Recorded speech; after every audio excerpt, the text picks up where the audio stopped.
Assalamualaikum warahmatullahi wabarakatuh. Pada video kali ini saya akan menjelaskan tentang manuskrip seperti yang sudah dijanjikan di video yang sebelumnya, di mengenal objek kebudayaan, dan sekarang di bagian pertama yaitu adalah manuskrip yang ada di Banten khususnya, karena saya menggeluti di situ dan mendapatkan manuskrip itu juga tidak mudah,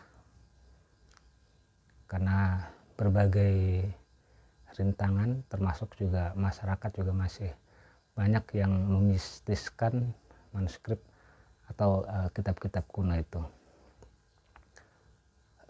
Sebelum lanjut, yang belum subscribe silahkan subscribe dulu supaya channel ini bisa berkembang dan bisa menjadi referensi minimal untuk mengenal kebudayaan daerah di daerah masing-masing, dan bagaimana cara merawat manuskrip atau melestarikan kebudayaan itu. Di channel ini kita berbagi pengalaman, berbagai cerita, bukan untuk menggurui dan juga bukan pula untuk mengajarkan, tapi ini hanya berbagi pengalaman terkait dengan kebudayaan daerah atau sejarah. Di dalam video ini saya akan mengulas tentang manuskrip yang pernah saya pahami, yang saya geluti, karena manuskrip ini adalah benda pusaka yang paling fenomenal, benda pusaka yang paling berharga, benda pusaka yang paling memiliki nilai cukup berarti dalam kelangsungan hidup masyarakat, khususnya di daerah-daerah. Apalagi Banten pernah menjadi sebagai pusat kerajaan Islam di Nusantara. Salah satunya adalah tinggalan-tinggalan budayanya adalah di antara jalan manuskrip-manuskrip. Dan manuskrip-manuskrip itu juga banyak manuskrip-manuskrip tentang pengetahuan keislaman. Apa itu manuskrip? Saya akan berikan sampel. Manuskrip adalah kitab kuno atau naskah tulisan yang masih ditulis tangan. Medianya bisa berupa daluang, alat tulisnya bisa berupa daluang, bisa merupakan kertas Eropa, atau juga daun lontar, atau juga lempengan timah, atau juga dikenal dengan kuningan, atau juga batu. Jadi banyak yang media manuskrip itu. Cuman yang diketemukan di Banten itu lebih banyaknya itu adalah kertas Eropa, daluang, dan lontar. Lontar hanya tinggal satu manuskrip, itu pun masih agak sulit untuk bisa kita temukan, untuk kita bisa mengakses dari pemiliknya. Jadi manuskrip itu catatan kuno, itu bisa dilihat di ini sampelnya bisa dilihat,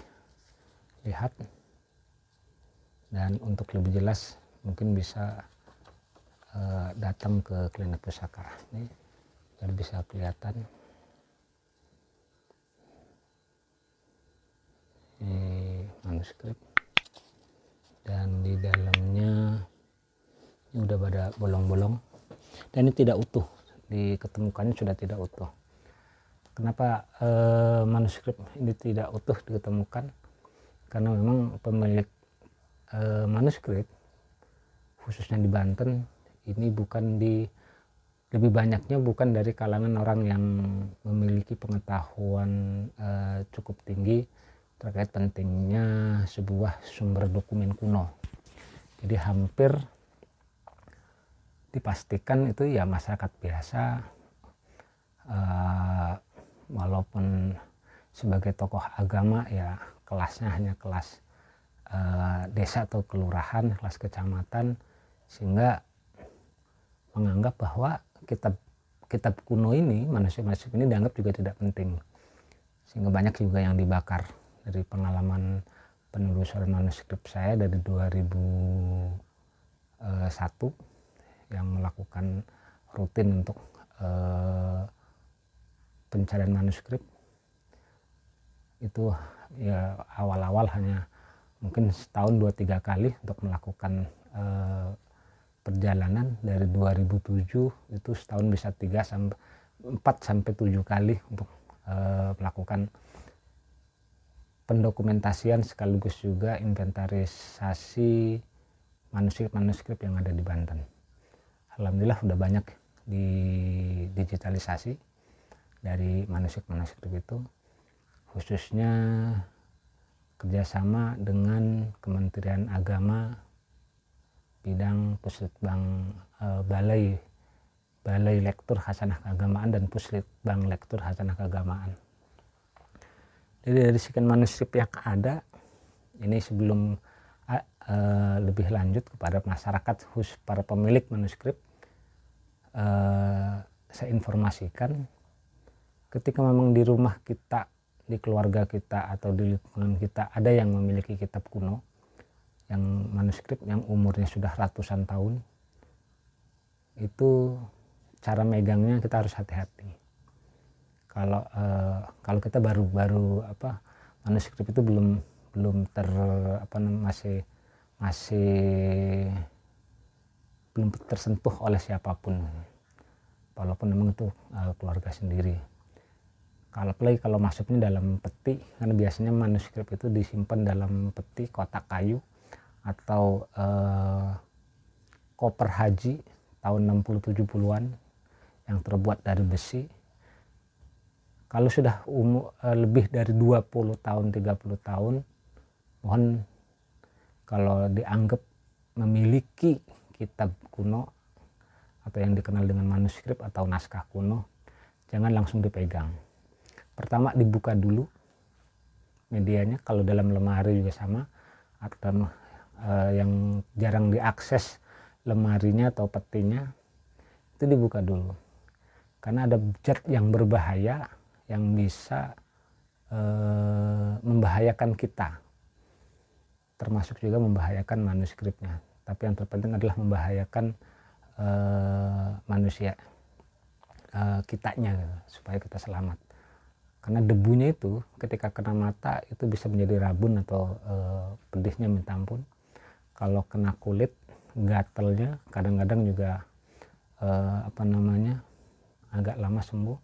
Yang dikhawatirkan itu udara uap dari peti itu terhirup. Maka kita harus menggunakan masker ketika memang kita mau membersihkan atau mau membuka lemari atau ruangan yang mengandung yang dianggap memiliki atau tersimpan naskah tersebut, tersimpan manuskrip tersebut. Itu dalam lemari atau dalam kotak khususnya. Itu minimal 3 hari atau 4 hari dibuka aja dulu di ruangan terbuka. Yang penting jangan terkena sinar matahari langsung, supaya uapnya itu keluar dulu. Nanti ketika mau dipegang kita harus menggunakan sarung tangan karet, harus menggunakan masker dan menggunakan APD lah, untuk menghindari hal-hal yang tidak diinginkan. Kenapa? Karena rupanya ketika masyarakat pemilik kitab kuno itu dulu banyak yang ketika memegang manuskrip itu banyak yang mati, banyak yang sakit, itu dianggap kualat. Karena posisinya mungkin dari zat tinta atau kertas yang sudah sekian tahun, yang sudah puluhan tahun manuskrip itu tidak pernah dibuka dan tidak pernah kaji oleh pemiliknya, karena regenerasinya itu kehilangan mata rantai keilmuan. Itu biasanya kayak gitu. Nah, dari kajian manuskrip saya lebih banyak mengkonservasi manuskrip untuk penyelamatan fisiknya. Untuk sementara ini masih proses penyelamatan fisiknya, karena tidak banyak lembaga atau baik pemerintahan maupun swasta yang konsentrasi untuk merawat dan sekaligus juga untuk mengembangkan manuskrip ini supaya menjadi produk pengetahuan baru. Karena di dalam manuskrip itu sama aja sebenarnya, manuskrip adalah buku kuno, isinya macam-macam. Makanya orang yang mengkaji manuskrip hampir rata-rata memiliki pengetahuan yang dianggap lebih. Karena ketika kita menemukan manuskrip, satu manuskrip, apalagi manuskrip itu bundelannya lebih besar, sekitar 200 sampai 800 halaman, itu isinya itu bermacam-macam pengetahuan di dalamnya. Ini yang jarang diungkap. Dan karena mungkin akses untuk mendapatkan manuskrip itu yang agak sulit. Kalaupun sekarang juga ada jurusan filologi, ada yang jenjang yang lebih tinggi tentang kajian-kajian tentang manuskrip itu. Karena untuk menyelamatkan pertama fisiknya, yang kedua isi yang terkandung dalam manuskrip itu. Karena banyak yang kecil-kecil. Ini ada manuskrip yang kecil yang ditulis tulis tangan, cukup. Jadi isinya macam-macam isinya. Hampir kalau di Banten manuskrip lebih banyak di naskah-naskah keagamaan, naskah-naskah keislaman, dari ilmu tasawuf, ilmu fikih, tapi banyak didominasinya dengan ilmu alat atau ilmu nahu, sorof, balagoh, mantek, ma'ani dan dan sejenisnya. Karena lebih banyak yang diketemukan di lapangan, itu manuskrip seperti itu. Nah, kajian yang di manuskrip itu ada kajian filologi, kita mendeskripsikan fisiknya, fisik manuskripnya, dideskripsikan fisiknya, kertasnya kertas apa, tintanya tinta apa, terus ukurannya berapa, ketebalannya berapa. Jadi ada hal-hal yang untuk menggambarkan deskripsi fisik manuskrip itu sebelum kita masuk ke isi, sebelum kita masuk ke ke konten. Karena konten satu manuskrip, satu naskah itu banyak teks di dalamnya. Ada teks satu isinya tentang, biasanya kalau di Banten lebih banyak teks satu isinya masih tauhid, teks 2 membahas tentang tasawuf, di teks 3 fikih, teks 4 apa. Karena satu manuskrip itu lumayan, biasanya 7 sampai 12 teks dalam satu manuskrip. Rata-rata minimal 3 sampai 5 teks. Jadi manuskrip yang ada di Banten itu, ada satu manuskrip yang menjelaskan di masyarakat yang tebelnya seperti ini, itu tertera untuk mendapatkan bukunya, kertas Eropa, dikenal dengan istilah kertas Eropa karena di dalamnya ada watermarknya, ada cap airnya, dan kertas itu pada zamannya di tahun 1840-an itu seharga kerbau satu, buku kosong, masih buku kosong, itu seharga kerbau satu. Itu ada manuskrip yang membahas tentang isinya itu full tentang tafsir Jalalain yang 2 jilid, tapi itu dijadikan hanya 1 jilid dari 2 jilid tafsir Jalalain, itu hanya 1 jilid. Dan itu di halaman pertamanya untuk mendapatkan buku ini, menurut penuturan di dalam teks itu belinya itu seharga kerbau satu, karena menjual kerbau untuk mendapatkan bukunya. Dan untuk menulisnya dikasihkan ke juru tulis itu seharga 5.000 kurung padi, kurang lebih sekitar 3-4 tonan padi untuk menulisnya. Makanya wajar kalau manuskrip di daerah-daerah sebagian menganggap bahwa pertama emang itu harta karun, harta keilmuan yang harus kita jaga dan harus kita gali. Yang kedua, secara fisik juga emang itu cukup mahal pada zamannya, sehingga kita para praktisi, ya saya sebut para praktisi, para penggiat untuk melestarikan manuskrip, memberikan pemahaman ke masyarakat itu cukup sulit. Butuh waktu 10 tahun lebih untuk masyarakat yang supaya bisa membuka akses ini. Dan saya tutupi hampir kurang lebih 10 tahun karena banyak masyarakat, khususnya dari yang tidak bertanggung jawab, khususnya ada manuskrip yang beraksara yang pegon tapi beraksara Melayu. Karena ini mungkin kajian yang berbeda, dan itu banyak dulu di pasar gelap, dan saya menjaga itu supaya manuskrip ini tetap terjaga dan tetap posisinya ada di Banten. Kalaupun ada bukan di Banten, di luar Banten, orangnya masih bisa komunikasinya masih bisa terjalin. Karena yang dipentingkan, yang dipentingkan pelestariannya di samping fisiknya adalah isi dari manuskripnya itu. Karena banyak informasi yang berharga di dalam manuskrip itu. Yang paling berharganya adalah di catatan jenggotnya. Catatan jenggot itu di catatan pinggir, atau itu biasanya ada catatan harian atau informasi di saat itu ada peristiwa apa, kejadian apa di buku sejarah yang lain kita tidak temukan, tapi dalam manuskrip itu kita temukan informasi-informasi terkait dengan wilayah masyarakat sekitar manuskrip itu berada. Dan Banten saya anggap masih banyak memiliki manuskrip. Ini bagi masyarakat dimanapun berada, baik di Banten maupun di luar, kalau kita masih memiliki dokumen-dokumen itu, jangan langsung dibakar. Kalau memang kita tidak mampu untuk merawatnya, jangan langsung untuk dibakar.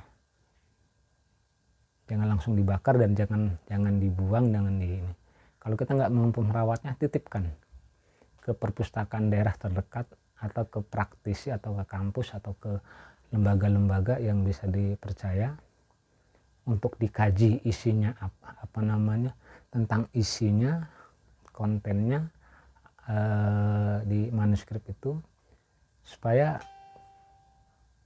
keberkahan dari manuskrip itu kita bisa mendapatkan sesuatu, kita bisa mendapatkan. Karena kalau kita tidak memberikan informasi itu yang lebih banyak, ilmu leluhur kita yang sudah ditulis itu akan hilang dan akan sia-sia. Untuk mendapatkan informasi sejarah kebudayaan daerah atau kita keluarga, itu akan hilang. Karena manuskrip itu dokumen yang nyata sebagai masyarakat Nusantara umumnya, khususnya di Banten pada abad 17 itu adalah masyarakat yang rajin menulis. Dari sekian catatan-catatan, dari sekian dokumen, medianya itu daluang. Daluang itu kayu. Kalau dalam bahasa Sunda itu kayu sae. Kalau di Kalimantan yang dijadikan baju oleh masyarakat Dayak, di berbagai tempat kulit kayu itu dijadikan sebagai media alat tulis.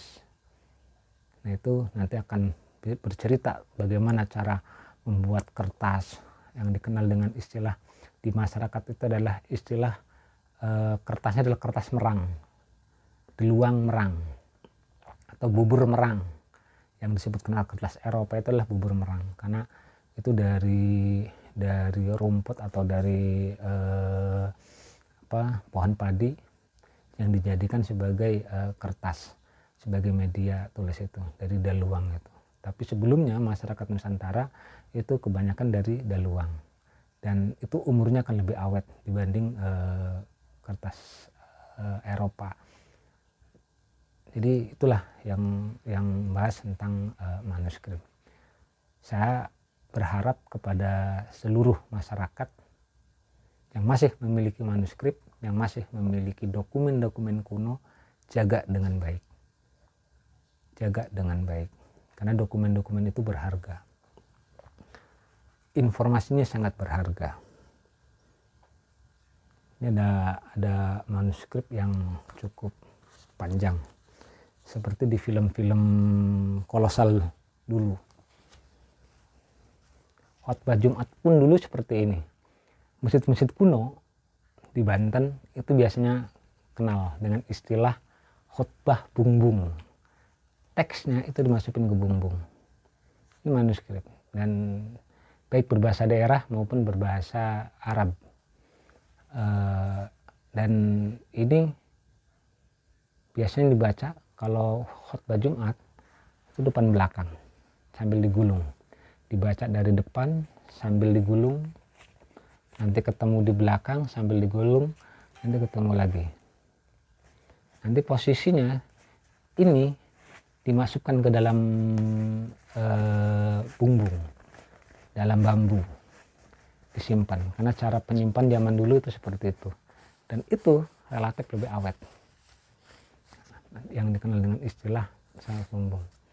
Surat-surat zaman dulu dibikinnya seperti ini, bukan diikat tapi dimasukkan ke dalam bungbung, dalam bambu, ditutup karena untuk menghindari hujan dan segala macam supaya tidak hancur. Dan orang dulu itu sudah mengetahui pengetahuan tradisional tentang bagaimana cara merawat kertas.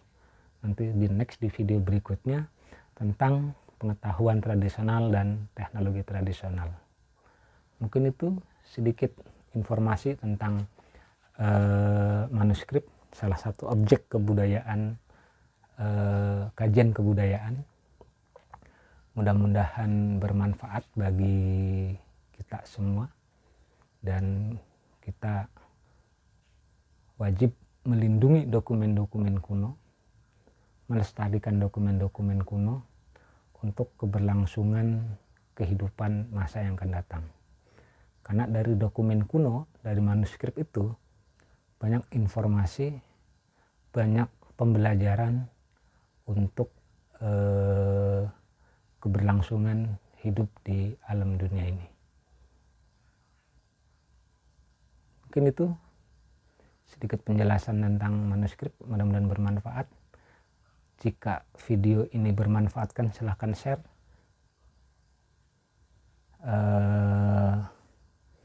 Jika memang ada hal yang berbeda, silakan komen supaya kita sama-sama berbagi ilmu dan berbagi pengalaman.